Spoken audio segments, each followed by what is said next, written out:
Iran के supreme leader अयतुल्ला Ali Khamenei के निधन से पूरी दुनिया के मुस्लिम समाज में शोक भर गया है। खामनेई एक ऐसे लीडर थे जिन्होंने झुकना कभी भी स्वीकार नहीं किया। वो लीडर जिसने ईरान को लोहे जैसी ताकत दी, एक ऐसा देश बनाया जो अकेले अमेरिका, इजराइल जैसे देशों से लड़ने के लिए और उनकी हालत खराब करने का दम रखता है। खामनेई को मारकर भी अमेरिका का मकसद पूरा नहीं हो सकता, क्योंकि खामनेई का बनाया चक्रव्यूह ऐसा ही है। लेकिन अली खामनेई असल में थे कौन? कैसे एक 11 साल का बच्चा जो मौलाना बन गया था, वो 86 साल की उम्र तक अमेरिका इजराइल के लिए सबसे बड़ा सिरदर्द बना, बताएंगे आपको इस वीडियो में। सुप्रीम लीडर क्यों सुप्रीम है, ये बात उनके जज्बे से ही समझ आ जाती है। लेकिन वो लड़का जो 11 साल की उम्र में मौलाना बन गया था, जो मौलाना जैसे कपड़े पहनकर जब अपने दोस्तों के साथ खेलता तो सब उसका मजाक उड़ाते, वो आखिर ईरान का सबसे ताकतवर शख्स कैसे बना, बताएंगे इस वीडियो में। दोस्तों, 19 अप्रैल 1939 को ईरान के सबसे बड़े धार्मिक शहर मशहद में सैयद अली खामनेई का जन्म हुआ था। वो 8 भाई बहनों में दूसरे नंबर पर थे। 4 साल की उम्र में खामनेई को मकतब भेजा गया, जहां उन्होंने कुरान, अरबी और इस्लामी तालीम हासिल की। एक बार स्कूल में प्रोग्राम में उन्होंने कुरान की आयतें पढ़कर सुनाई थी। तब उनकी खूब तारीफ हुई और फिर खामनेई ने फैसला किया कि वो अपने पिता की तरह मौलवी बनेंगे। इसके बाद महज 11 साल की उम्र में वो मौलाना बन गए। ध्यान रहे, जिस दौर की बात हम कर रहे हैं उस वक्त ईरान में पश्चिमी कल्चर हावी था, यानी कि वहां मॉडलिंग, फिल्में, नाइट क्लब, पार्टीज और वेस्टर्न कपड़े पहनने का चलन था।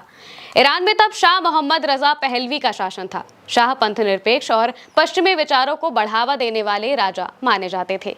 खामनेई बचपन में मौलवियों की पोशाक पहनकर अपने हमउम्र बच्चों के साथ सड़कों पर खेलते तो लोग उनका मजाक उड़ाया करते थे। अयतुल्ला अली खामनेई अपनी किताब cell number 14 the autobiography of Ayatollah Khamenei में लिखते हैं कि 1950 के दशक में ईरान में पश्चिमी कल्चर अपने चरम पर था। उन दिनों मॉडर्नाइजेशन की हवा चल रही थी। हालांकि मुहर्रम के महीने में और खास तौर से पहले 10 दिनों के लिए सभी सिनेमा घरों को फिल्मों पर रोक लगा दी जाती थी। लेकिन 1955 में सब बदल गया। शहर के गवर्नर ने मुहर्रम के 1 से 12 दिनों के बंद पर पाबंदी हटाने का आदेश जारी कर दिया। इस फैसले का हम लोगों ने विरोध किया और यही फैसला हमारे अंदर चिंगारी बनकर भड़का। 1960 के दशक में खामनेई पर ईरान के धर्मगुरु रुहुल्लाह खुमैनी का गहरा असर हुआ। खुमैनी ईरान के शासक की नीतियों और 1963 में व्हाइट रेवोल्यूशन के खिलाफ खड़े हो गए थे। व्हाइट रेवोल्यूशन का मतलब है ईरान को पश्चिमी देशों की तरह डेवलप करना था।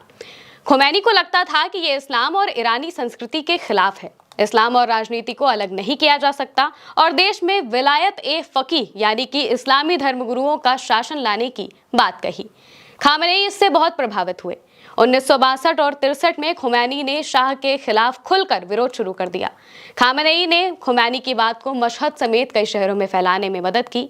खामनेई को गिरफ्तार कर लिया गया, लेकिन इससे वो युवाओं और शाह के खिलाफ आंदोलनों में मशहूर हो गए। 1970 का दशक आते आते खामनेई राजनीति में माहिर हो गए। उनके गुरु खुमैनी को देश से निकाल दिया गया तो खामनेई ही उनके भाषण लोगों तक फैलाते रहे। इसके बाद 1979 में ईरान में इस्लामी क्रांति आई और शाह की सरकार गिर गई। फरवरी 1979 ईरान में इस्लामिक क्रांति के बाद खुमैनी पेरिस से वापस ईरान आए, नई सरकार बनाई और अपने करीबी लोगों को बड़े पदों पर नियुक्त कर दिया।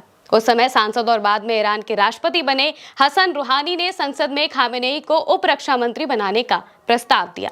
खामनेई को उप रक्षा मंत्री नियुक्त किया गया। उन्होंने इस्लामिक रेवोल्यूशनरी गार्ड कोर यानी कि IRGC का गठन किया। यही IRGC आगे चलकर ईरान की सबसे ताकतवर फौज बनी।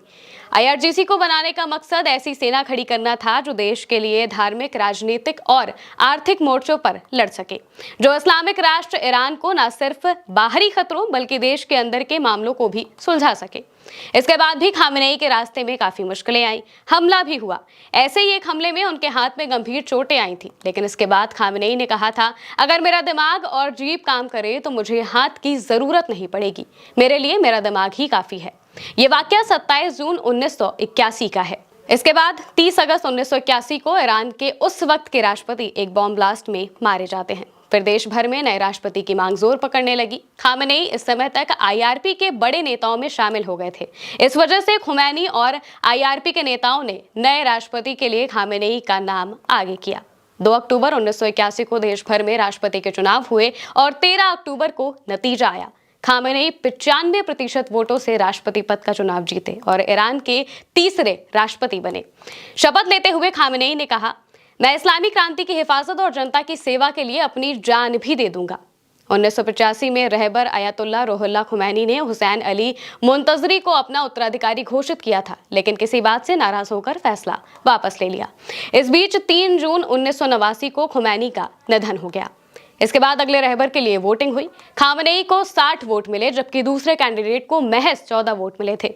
यानी कि खामनेई अगले रहबर चुन लिए गए, जो कि इस वक्त सुप्रीम लीडर का ओहदा है। इसमें यह भी तय हुआ था कि अब ईरान की पूरी कमान एक शख्स के हाथ में ही होगी। खामनेई के पक्ष में वोट देने वाले इमामी काशानी ने एक इंटरव्यू में कहा था कि खामनेई को चुनने के अलावा हमारे पास कोई दूसरा विकल्प नहीं था।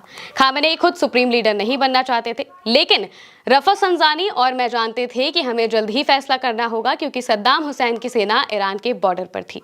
वहीं अमेरिकी think tank Carnegie Endowment for International Peace के सीनियर फेलो करीम सादजापुर के मुताबिक इतिहास की इस दुर्घटना ने एक कमजोर राष्ट्रपति को शुरुआत में कमजोर सुप्रीम लीडर से सदी के 5 सबसे शक्तिशाली ईरानियों में से एक बना दिया। और अब इसी शक्तिशाली लीडर ने अमेरिका और इजराइल जैसे देशों को अपनी असल ताकत दिखानी शुरू कर दी है। खामनेई जैसा निडर और ताकतवर लीडर मिलना आसान नहीं है, और इसीलिए इजराइल खामनेई की जान का दुश्मन बना है। दोस्तों, आप खामनेई के बारे में क्या सोचते हैं? हमें कमेंट करके जरूर बताइएगा। मैं हूं महिमा और आप देखते रहिए उल्टा चश्मा यूसी।